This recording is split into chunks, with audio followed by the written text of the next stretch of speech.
Hi ನಮಸ್ಕಾರ, news ಫಸ್ಟ್ಗೆ ಸ್ವಾಗತ. ನಾನು ನವೀನ್ ಕುಮಾರ್ BN. ಈಗಿನ ಕಾಲದಲ್ಲಿ ಸಾಕು ನಾಯಿ ಅಂತಂದರೆ ಸಾಕಿರೋರಿಗೆ ಕೋಪ ಬಂದ್ಬಿಡುತ್ತೆ.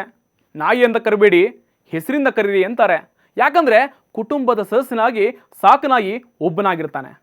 ಸ್ವಲ್ಪ ಮಕ್ಕಳಿಗಿಂತ ಹೆಚ್ಚು ಪ್ರೀತಿ ಆರೈಕೆಯನ್ನು ನಾಯಿಯಲ್ಲಿ ನೋಡ್ಕೊಳ್ತಾರೆ.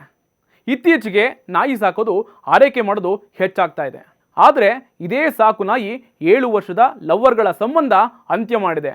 ಅಷ್ಟು ಮಾತ್ರ ಅಲ್ಲ, ಮದುವೆಯನ್ನೇ ರದ್ದು ಮಾಡಿಸಿದಂತಹ ಘಟನೆ ನಡೆದೋಗಿದೆ. ಹುಡುಗನಿಗೆ ಹುಡುಗಿ ಪರಿಚಯ ಆದ್ಲು, ಅದು ಸ್ನೇಹಕ್ಕೆ ಟರ್ನ್ ಆಯಿತು. ಅದಾದಮೇಲೆ ಪ್ರೀತಿಗೆ ಕನ್ವರ್ಟ್ ಕೂಡ ಆಯಿತು. ಈ ಸಂಬಂಧಕ್ಕೆ ಒಂದಲ್ಲ ಎರಡಲ್ಲ 7 ವರ್ಷ ಆಗಿತ್ತು. ಹೇಗೋ ಜಗಳ ಮಾಡಿಕೊಂಡು ಎರಡೂ ಮನೆಯವರನ್ನ ಒಪ್ಪಿಸಿ ಮದುವೆಗೆ ತಯಾರಿ ಕೂಡ ನಡೆಸಿದ್ರು. ಮದುವೆ ದಿನವೂ ಕೂಡ ಫಿಕ್ಸ್ ಆಯಿತು. ಕಲ್ಯಾಣ ಮಂಟಪ ಕೂಡ ಬುಕ್ ಆಯಿತು. ಗ್ರ್ಯಾಂಡಾಗಿ ಇನ್ವಿಟೇಷನ್ ಕೂಡ ಮಾಡಿಸಿ ಊರಿಗೆಲ್ಲ ಹಂಚಿಬಿಟ್ರು. ಆದರೆ ಕೊನೆಯ ಕ್ಷಣದಲ್ಲಿ ಹುಡುಗನ ತಾಯಿ ಹುಡುಗಿ ಸಾಕಿದ್ದ ನಾಯಿ ಬಗ್ಗೆ ಆಡಿದಂತಹ ಒಂದೇ ಒಂದು ಮಾತಿನಿಂದ ಮದುವೆನೇ ರದ್ದಾಗೋಗಿದೆ. ಪ್ರಿಯಾಂಕಾ ಅನ್ನುವಂತಹ ಎಕ್ಸ್ ಯೂಸರ್ ಸೋಷಿಯಲ್ ಮೀಡಿಯಾದಲ್ಲಿ ಈ ಘಟನೆಯನ್ನು ಶೇರ್ ಮಾಡ್ಕೊಂಡಿದ್ದಾರೆ.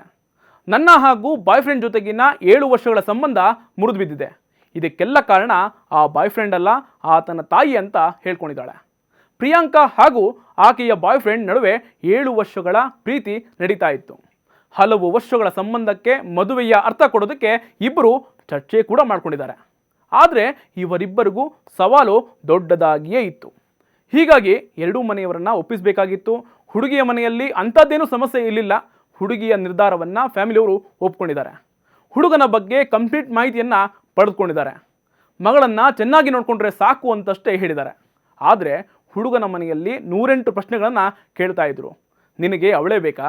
ಬೇರೆ ಹುಡುಗಿರು ಸಿಗ್ತಾರೆ, ಆಸ್ತಿ ಅಂತಸ್ತು ಇರೋ, ಯಾವುದೇ ಕೆಲಸ ಮಾಡದೇ ಇದ್ರು ಕೂಡ ಕೂತ್ಕೊಂಡ್ರೆ ಹಣ ಸಂಪಾದಿಸುವಂತಹ ಕುಟುಂಬದಿಂದ ಪ್ರಪೋಸಲ್ ಬಂದಿದೆ ಅಂತ ತಲೆ ಒಳಗೆ ತುಂಬಿಸೋದಕ್ಕೆ ಹುಡುಗಿನ ತಾಯಿ ಸಿಕ್ಕಾಪಟ್ಟೆ ಮುಂದಾಗ್ತಾಳೆ. ಪ್ರಿಯಾಂಕಾ ಜೊತೆಗಿನ ಪ್ರೀತಿ ಬೆಟ್ಟದಿಷ್ಟಿತ್ತು. ಹೀಗಾಗಿ ಹುಡುಗ ಪೋಷಕರನ್ನು ಒಪ್ಪಿಸಿದ್ದ. ಎರಡೂ ಮನೆಯವರ ಗ್ರೀನ್ ಸಿಗ್ನಲ್ ಕೊಟ್ಟ ಮೇಲೆ ಮದುವೆ ಚರ್ಚೆ ಶುರುವಾಗಿತ್ತು. ಮದುವೆ ದಿನಾಂಕ ಯಾವಾಗ, ಎಷ್ಟು ಜನರನ್ನು ಕರಿಬೇಕು, ಹೇಗೆ ಮದುವೆ, ಎಲ್ಲಿ ಸ್ಥಳ, ಮಂಟಪ ಸೇರಿದಂತೆ ಎಲ್ಲ ಚರ್ಚೆಗಳಾದ ಮೇಲೆ ಡೇಟ್ ಕೂಡ ಫಿಕ್ಸ್ ಆಯಿತು. ಮಂಟಪ ಬುಕ್ ಮಾಡಿದ್ರು.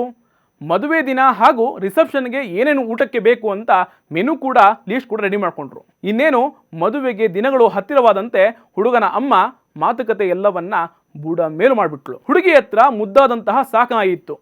ಅತ್ಯಂತ ಪ್ರೀತಿಯಿಂದ ಸಾಕಿದಾಳೆ. ಇನ್ನು ಆ ಹುಡುಗಿಯ ತಾಯಿಯ ಆರೋಗ್ಯ ಕೂಡ ಸರಿ ಇರಲಿಲ್ಲ. ಹೀಗಾಗಿ ಮದುವೆಯಾದ ಮೇಲೆ ತಾಯಿಗೆ ನಾಯಿಯನ್ನು ನೋಡ್ಕೊಳ್ಳೋದಕ್ಕೆ ಸಾಧ್ಯವಿಲ್ಲ. ತಾಯಿಯ ಆರೋಗ್ಯದ ಕಾರಣದಿಂದ ಮನೆಯ ಜವಾಬ್ದಾರಿಯನ್ನು ನಾನೇ ತೆಗೆದುಕೊಳ್ಬೇಕಾಗಿತ್ತು.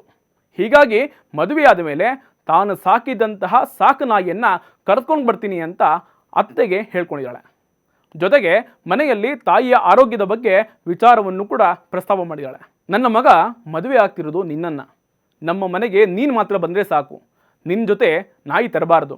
ನಮ್ಮ ಮನೆಯಲ್ಲಿ ಒಂದು ನಾಯಿ ಇದೆ, ಇದರ ಜೊತೆಗೆ ಮತ್ತೊಂದು ನಾಯಿಯನ್ನು ನಮಗೆ ತಂದರೆ ಅದು ಕಷ್ಟ ಆಗೋಗುತ್ತೆ. ಎಲ್ಲ ನಾಯಿಗಳಿಗೆ ಆಶ್ರಯ ನೀಡೋದಕ್ಕೆ ನಮ್ಮ ಮನೆ ಛತ್ರ ಅಲ್ಲ ಅಂತ ಹೇಳ್ಕೊಂಡಿದ್ದಾಳೆ. ಎಲ್ಲ ಮಾತುಗಳನ್ನು ತಾಳ್ಮೆಯಿಂದ ಕೇಳಿಸಿಕೊಂಡ ವಧು ಕೊನೆಯ ಮಾತಿಗೆ ಗರಂ ಆಗಿದ್ದಾಳೆ. ನನ್ನ ನಾಯಿಗೆ ನೀವು ಆಶ್ರಯ ಕೊಡೋದು ಕೂಡ ಬೇಡ, ಈ ಸಂಬಂಧ ಮುಂದುವರಿಯುವುದು ಕೂಡ ಬೇಡ ಅಂತ ಖಡಕ್ಕಾಗಿ ಆ ತಾಯಿಗೆ ಹೇಳ್ಕೊಂಡಿದ್ದಾಳೆ. ಇಷ್ಟೇ ಅಲ್ಲ, ಮದುವೆಯನ್ನು ರದ್ದುಗೊಳಿಸಿರುವುದಾಗಿ ಹುಡುಗನ ತಾಯಿ ಹಾಗೂ ಆ ಹುಡುಗನಿಗೆ ನೇರವಾಗಿ ಹೇಳ್ಕೊಂಡಿದ್ದಾಳೆ. ಇದಾಗಿತ್ತು ಇಂದಿನ ಸ್ಪೆಷಲ್ ರಿಪೋರ್ಟ್. ಅಪ್ಡೇಟ್ಗಳಿಗಾಗಿ ನೋಡ್ತಾ ಇರಿ ನ್ಯೂಸ್ ಫಸ್ಟ್, ನಿರ್ಭೀತಿಯಿಂದ ನಿಮ್ಮ ಪರವಾಗಿ.